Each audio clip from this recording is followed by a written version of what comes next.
Muny, from Muny in Forest Park.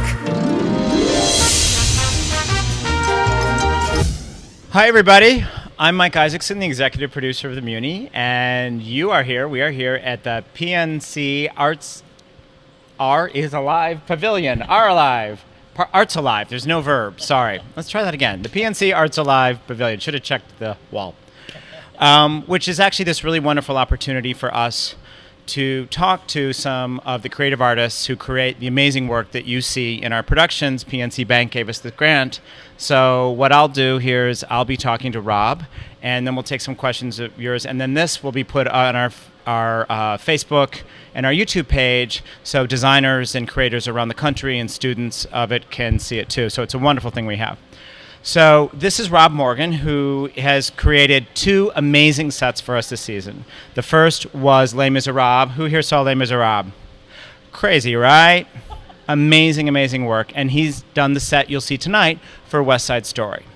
So we'll sort of just start with the basics, Rob. Why don't you tell us what you see as the primary job of the set designer?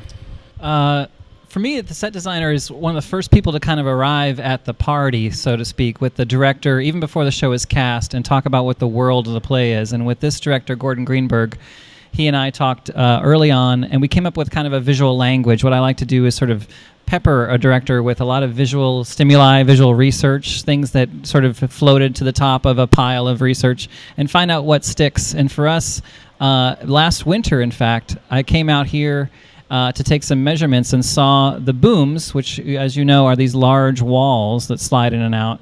I saw those last summer and thought, those are pretty interesting looking and for the right show. And then it occurred to me, I might have the right show. West Side Story is this wonderful kind of what we've decided to kind of key off of visually for West Side Story in particular are the fire escapes, that level of New York architecture that is sort of symbolic of that. There's sort of as you'll see tonight, kind of a spider web of ironwork and fire escapes and that kind of layering of that kind of structure. And the booms, untreated with no flats on them, and I don't know if that's been done here, the booms fit in perfectly with that language, with that kind of visual take on this production. So I hope you enjoy that. But really, what we as designers do is just start playing with research and finding out what sticks, and then we do sketches typically, and then we graduate onto a model, which we have over here. This is a 1/4-inch scale model, and that really helps us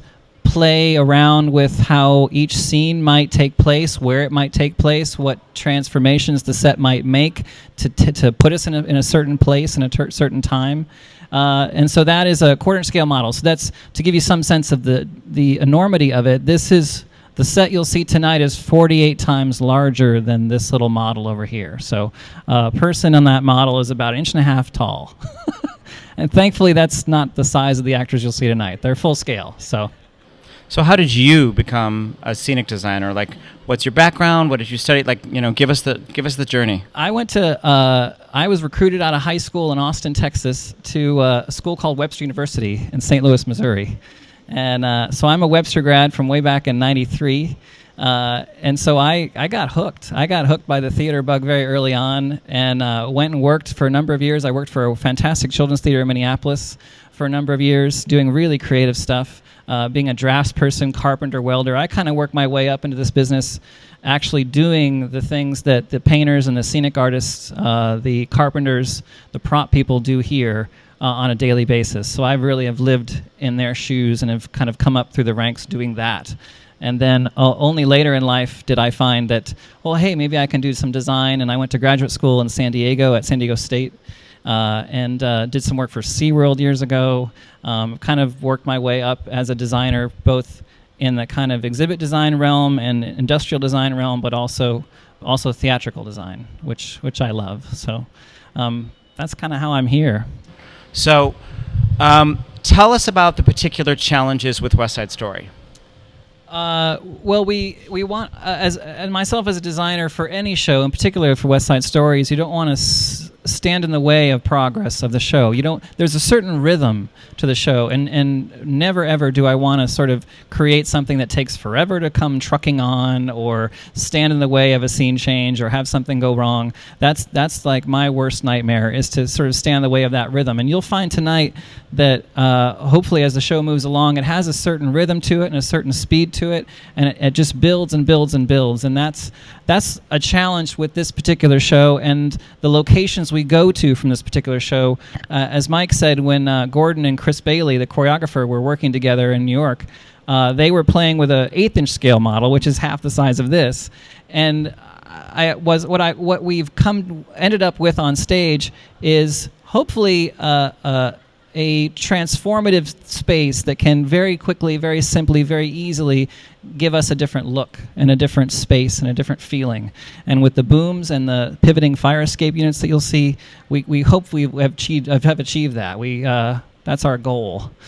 So it's about the rhythm. We never want to have anyone go off stage too long. I had a director I worked with years ago, Kenny Leon, who said, "I need a device. I don't have time for people to walk off stage and get a prop. So figure out a way to have the prop there." And it's those kinds of things. You just want to stay and keep with the rhythm of the show and not get in the way of of itself. Get in the way of the rhythm of the show and the way the director wants to stage it. So what you'll see tonight is hopefully something that you enjoy, not just from how pretty it is, but also how it works, how the device works out there.